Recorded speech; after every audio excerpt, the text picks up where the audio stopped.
So this is my camper. It's a 2003 Dutchman Classic and it's 31 feet long. And when I was looking for a camper to turn into a little boho she shed, I was thinking of something smaller, and I didn't really think about taking it on the road or maybe even living in it. But I'm a big fan of tiny houses, and I thought that this would be more like a tiny house, and I could actually live in here if I wanted to or had to, because there's plenty of room and a lot of storage.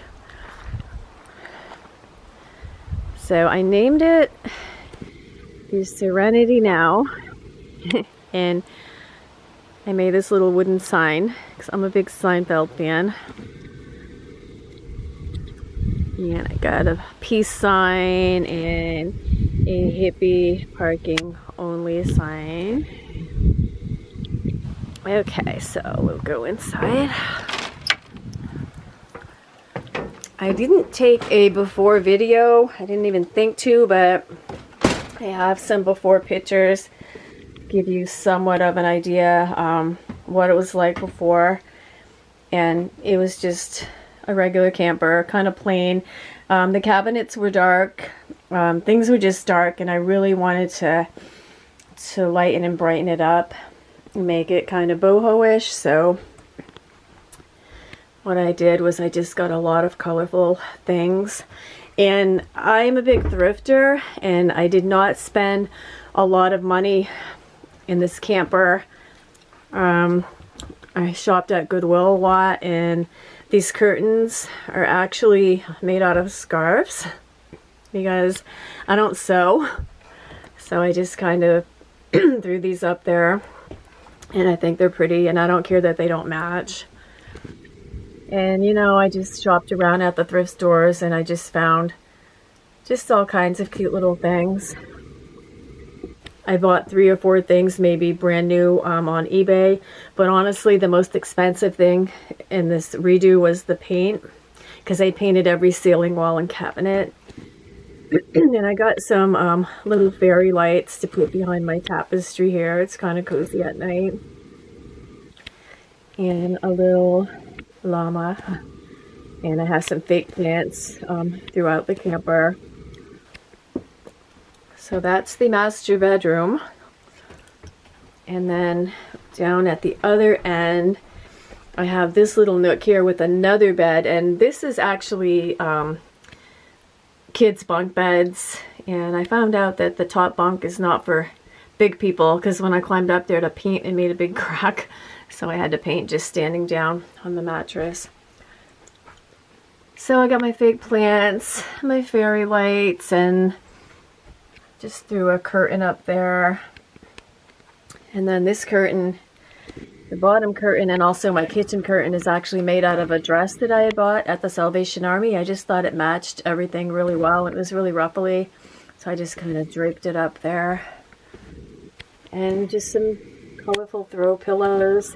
And also, I buy a lot of Afghans at the Salvation Army because they're really cheap, which is kind of a shame because somebody worked really hard on them. But they're very colorful, and they're only $3 or $4, so I bought a few of those.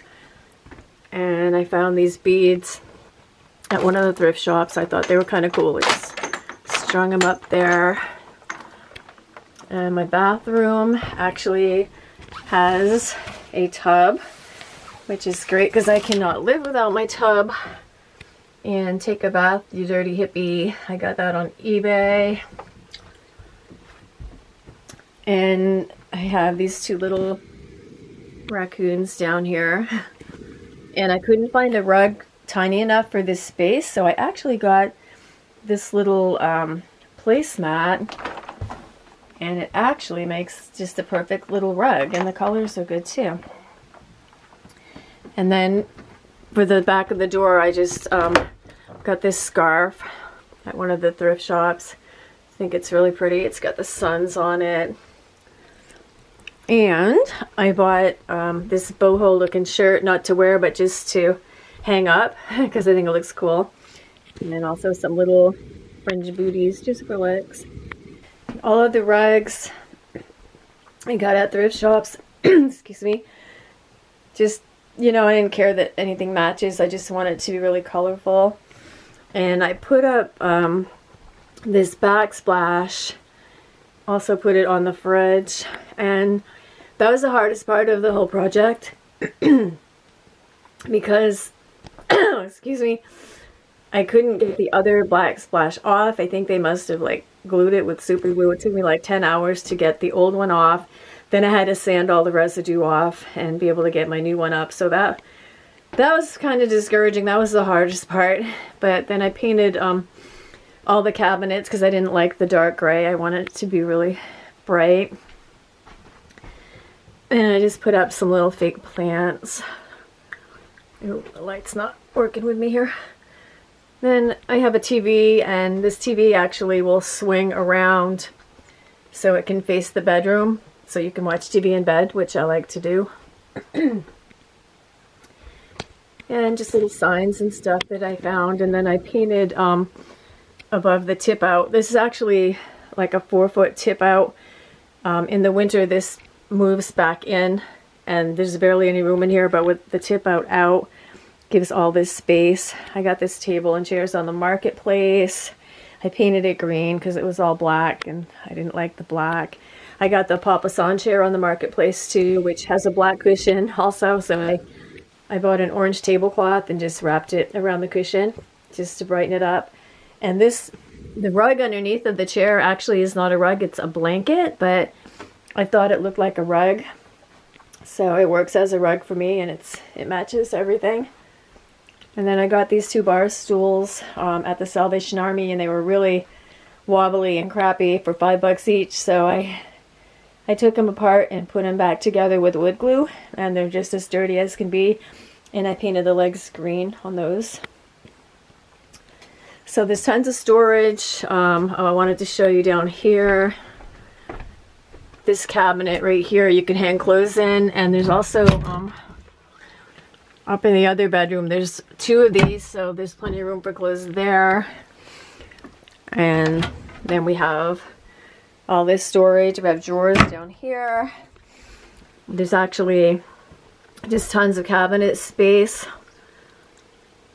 And then underneath the trailer there's a great big compartment where you can store like tons of stuff, and there's storage underneath both of the beds. So there's plenty of room for everything. I could totally live in here. Sometimes I come out here with my dog and I just sit out here on a nice day. It's peaceful. So anyway, this is it. Took me about 3 weeks. I worked really hard because I am impatient and I couldn't wait to see it done. So I painted everything up. And also there was, they had one of those dining room tables right here, you know, with the metal legs, and I don't like the looks of those, so that was screwed to the floor, so I just unbolted it and checked that out and got rid of it, and got this little table. And they had a futon over here too for extra sleeping, but I've always wanted one of these Papasan chairs, but I didn't really have a spot for it in my house, so I think it's perfect out here. So this is it. This is my boho camper. Guys look at it and say, oh, it's so girly, and I'm like, well, I'm a girl and it's mine, so I'm the one that's going to be staying in it. I hope to, in a few years when I retire, to maybe have this taken down south, at least for the winter, and I can stay right in here. I mean, it has everything. It has AC, microwave, fridge, it even has an oven, it has a propane furnace. It literally has everything that you would need. So this is basically my little tiny house, and I love it, and hope you guys enjoyed the video. If you have any questions about anything. Oh, I wanted to tell you, these curtains right here, I made these curtains out of sheets. I don't sew, but there's some no-sew tape that you can buy, and you can just iron things together. So I made these curtains out of sheets, and the top parts are, these are scarves from the Dollar Tree actually. I just kind of twisted them up and stuck them up there, and it's a cheap way to have curtains, and I think they're really pretty. You gotta be creative, that's what it's all about. I mean, to do things cheaply. But this is all basically thrifted. Just about everything in here is thrifted, and I'm I'm really proud of it. Anyways, I hope you guys liked it. Thanks.